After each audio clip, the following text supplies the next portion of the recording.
કેમ છો અધિકારી? મજામાં? આજે આપણા 100 ડેઝ ઇકોનોમી પ્લાનિંગનો 14મો દિવસ. તેની અંદર આપણે જોશું પંચવર્ષીય યોજનાઓ. ઉપરોક્ત તમામ આપણે પંચવર્ષીય યોજના જોઈ ચૂક્યા છે અને લાસ્ટમાં આપણે જોયું હતું રોલિંગ પ્લાન.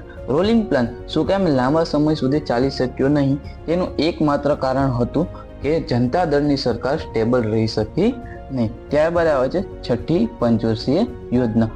તેનો સમયગાળો છે 1980 થી 1985. તે આવક જાવકના મોડેલ પર આધારિત હતી. તેનો મુખ્ય ઉદ્દેશ ગરીબી નાબૂદી અને રોજગારી સર્જન હતો. ફરી એકવાર 1980માં 6 બેંકોનું રાષ્ટ્રીયકરણ કરવામાં આવ્યું.